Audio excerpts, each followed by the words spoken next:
So what advice would you give to other cities and states to achieve the degree of fiscal stability the district has enjoyed? Well, it's far from me to advise others, but I think the example that we have set of fiscal prudence, that is, when the question comes of overspending, you control them. When the question comes of lack in revenues, you make sure that you collect appropriate amount of revenues aggressively, nevertheless equitably, and alert the mayor and the council that, look, we have a problem here. Every quarter we produce our revenue estimates, and if there is substantial decline in the revenues, we adjust our budget accordingly. For example, after 9/11, as you know, markets were closed, and we lost about $323 million. How much? $323 million. That's a lot of money. A lot of money, and we had to balance our budget. And we immediately changed our budget, we reduce our expenditure, and balance the budget. So the people complain about you reduce the spending, and so are we talking about the protection, the police, the other facilities that people have enjoyed for a long time? And how do you go about convincing they'll be on the right path? Well, I think at the end of the day, when they look at our financial stability, look at a stream of very responsible budgeting, you see a balanced budget for last 12 years, and the 13th is on the way. When you look at the record, they think at the end of the day we are doing fine. But if the budget is cut, if the chief financial officer tells you that there isn't much revenue coming in, they do not like to hear that. And unfortunately, my role in the city is of saying no. So I'm often called Dr. No. That's your trade name? Yes. Dr. No. Dr. No. So anything that comes to your desk, no. No. That's not the case. What I would to say is that when anything comes onto my desk, we look at this and does it make any sense? Does it make any financial sense? Does it make any economic sense? And then you try to explain how this can be done in a better way. So at the beginning of the show, we started out with talking about a little bit of Dr. Ghandhi's personal journey to America. As I understand, you recite poet and poetry, as I understand, and you write poetries. And tell me a little bit about your poetries. And this, to me, that's fascinating. This is your part-time job, obviously. Well, it's the way I relax. Also, that's a way of relaxing your heart, and that gives you peace. I think it's a great way to basically soothe your soul. Exactly right. Exactly right. And look back on life. And I published 2 volumes of poetry. The first one called America, America. These are the a reflection of an immigrant.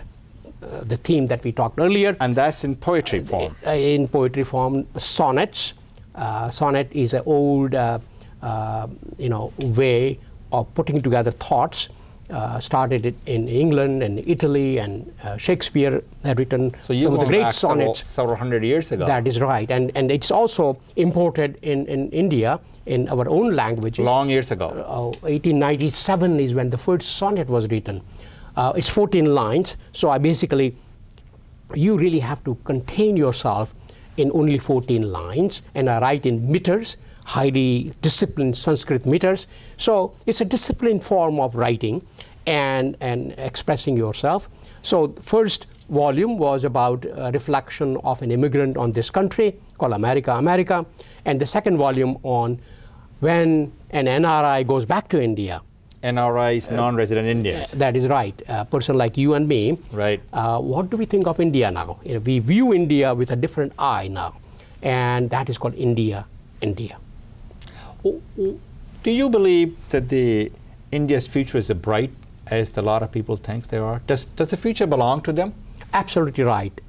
The India that I left mid-60s and the India that I see today are 2 different Indias.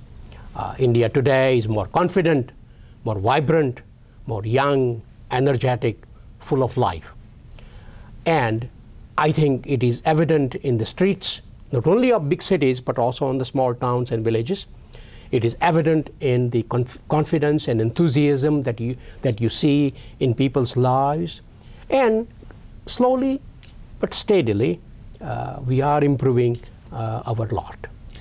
The thing that bothers me most about India, I went there about 2 years ago, is the poverty that shatters the dream, Right. the aspirations of our people, our young people. Education is a key ingredient of success and upward mobility. And I know you will share with me that India has done a great job in education, and Mr. Pandit Nehru has done a wonderful, wonderful job. He planted the seed for all of us to see that we can harvest that prosperity and the education that we have today is because of our first Prime Minister, Mr. Nehru. Tell me a little bit about your education in India, your primary schools and your secondary school, college, and I know you came here for graduate schools and for undergraduate school as well. Right. Well, I think you give credit to Pandit Nehru just right. I think without him... He was a visionary. A visionary, no doubt about that. But what we still need to do is to concentrate on elementary education, secondary education. Right from the bottom. Right from the bottom. And we have not done as admirable job as we should have done that. Other thing we really need to do is to basically make substantial investment in infrastructure, the roads, bridges, technology. That's obviously lacking in India. When you really see China has made enormous investment in its infrastructure. And because they built all those roads and transportation systems, that roughly 300 million people have moved out of villages to the urban centers from poverty to relative prosperity. That is the biggest movement of people from poverty in the history in such a short time period. Obviously created problems in the cities, no doubt about that, but their lives are still better than what they used to be in rural China. That is because China wisely decided to put money in infrastructure, and it's going to pay them back enormously well. Imagine, 100 years ago, we transformed this country through intercontinental railroads. Yes. 50 years ago, we transformed this country through interstate road system. Correct. That transformed the economic geography of this country. We need to have a similar transformation in terms of Indian economic development. Now, whenever they don't have to depend upon the physical infrastructure, as in case of high-tech, the web industries, web-based industry, India is doing extraordinarily well. No question. So I think that has to be an emphasis. And I think, the Prime Minister, Mr. Singh, is absolutely a first-rate economist. He actually liberalized, as we all know, and they all understand what we need to do now. The question is to get things done. The question is also how long it will take. Well, obviously, in a democracy, when you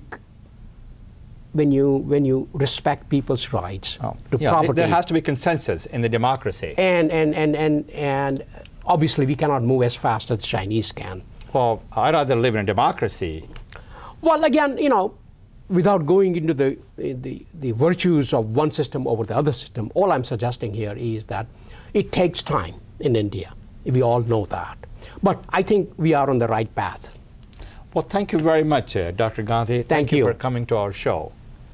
That is our show. Until next time, this is Frank Eslam of FY Investment Group wishing you a great week.